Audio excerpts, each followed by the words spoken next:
I feel bad for the women and children, but let's not even get it twisted. Hamas, again, when IDF decides to go door to door, and they will, after they bombed and crater a lot of military targets, do you really think, and this is for all the libertarians out there that just basically want to sit on their hands and be pacifists and say, oh, smoke pot and peace. It doesn't work that way. But when you sit there and you talk about, like, what about the innocent men and women and children, or specifically women and children, you really think Hamas wouldn't strap bombs on them and send them out into the streets? Absolutely they would. And they've done this. They did this with us. Let me educate people. I get fired up about this. Yeah. We were in this OP in Afghanistan. It was right outside the Korangal Valley. If you've seen the documentary Restrepo, it was the most dangerous valley in the world. Now, what we would do... What made it so dangerous, real quick? You'd get shot at. It didn't matter, like, where you were at. Like, you were getting in a firefight. You're getting a shot, no matter what. Okay, it didn't matter. I just want to know what made it so dangerous. Okay, yeah, it was Men's Health came out and did an article on our little combat outpost, and it was a tiny little place. Nobody wanted to come visit us because we'd get rockets all the time. So, and it was literally, you're living in sandbag bunkers. You don't go outside because snipers on the mountains would get you.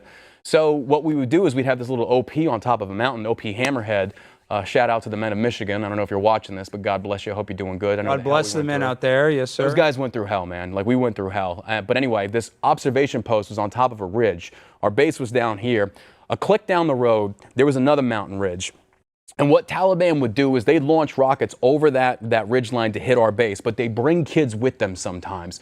Because the way we could basically triangulate where they launch from, we return fire with artillery. Well, guess what? You kill a kid, Taliban's going to take that kid, and they're going to parade him around the town saying, look what the Americans did, and you've just created 10 more terrorists. Or they take a kid with a PKM, and he'd go over that ridgeline, and he'd stand there, and we'd sit there with our friggin' rifles, and we'd watch this kid, and he's baiting us to take a shot. They want us to shoot this kid. Taliban didn't care about this. This is Islamic extremism that we are fighting. Israel is dealing with it now, but Israel knows how to fight that battle. They know how to go in there and win. Americans don't, because we are so handcuffed by these progressive candy asses that are like, well, we got to fight warfare. No, there's no fairness in war. There's none. You go in there and you do what you got to do. You murder them. Be careful, yeah. Murder them, and then you get out and you deal with what you got to do. In the video game, we're talking about Call of Duty right now. Video games, Call of Duty. No. But I mean, when you talk about this, when you talk about like the idea of like just, you know, killing these citizens and using kids and not caring about them. I remember hearing stories, especially in military bases in Afghanistan, where like there'd be, and you know this better than me, like there'd be little shops or something, and maybe a kid would work at the shop,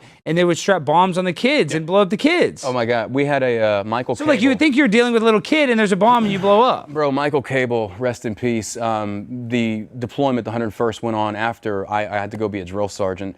They went back to the same area we were at in Afghanistan, and Michael Cable was a mortarman. And they were having what they call a KLE, a leaders engagement, where the lieutenant talks to the village imam and stuff like that, and you try and kiss their ass and make good. And this kid walks up behind Cable and just slits his throat. Wait, why he's talking to the imam? Yeah. So it wasn't Cable. Cable's pulling security. He turns around. This little kid walks up with a kitchen knife, just cuts his throat and kills him. They don't care about you. Like, that's what I'm saying. Like, when you want to talk about... This is in a video game. Sorry, go ahead. Video game, yeah, there you go. But that's what people in the States don't seem to realize. We live in this safety bubble. All these LGBT people talking about queers for Palestine, you do realize the things that they, I saw that skit, the things they would do to you over there, what you saw them doing to the Jewish men and women and children, pale in comparison what they would do to you if you were a homosexual. But that's how stupid and ignorant we have of kids in this country that go to Harvard, that sit there and they celebrate Hamas. And it's like, are you kidding me with this? Like, go over there and see what they're about. And it's not this, oh, you know, they're the victims. They're not. Hamas threw the first punch. They drew the battle lines. Anything that happens after that, blame Hamas. Don't blame the Israelis.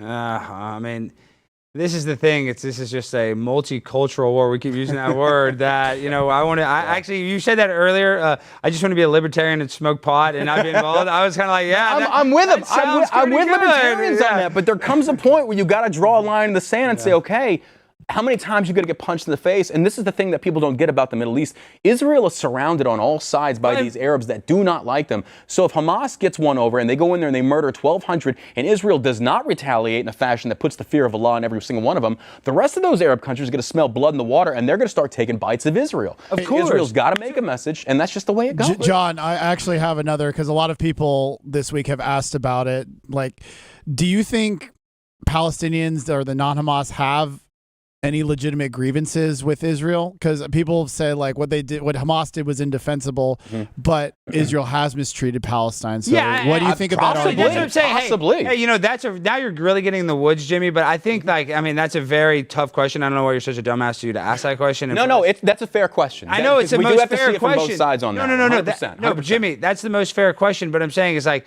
are the Palestinians basically you're asking, are the Palestinians justified? We could never say yes to that answer. Well, no, I said what Hamas did was indefensible, but do they have any legitimate complaints against Israel? Well, their complaints are, yes, that they're settlers are resettling their Israel's land. apartheid. They're claiming, but again, Israel has not been a part of the Gaza Strip since 2005. So it's like, okay.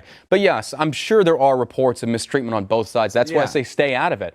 But at the same time, when you cross the Rubicon and you murder innocent children, bro, you're lucky your whole country doesn't get nuked. No. I'm serious. It's like those are kids, and every single person out there that wants to put up their little pacifist hands and say, oh, you know, what about the kids? What if it was your sons and daughters that had committed to them what they did to those Jewish kids? What if, and that's why I feel like a lot of people, it's very easy to sit there and armchair quarterback this when you don't know logistically or, you know, have a pragmatic approach to military operations in the Middle East and what you are fighting. You are fighting an ideology.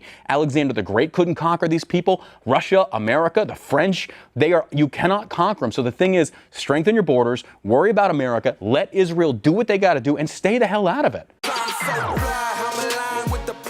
My grind so refined, I got no time for no games. Ask yourself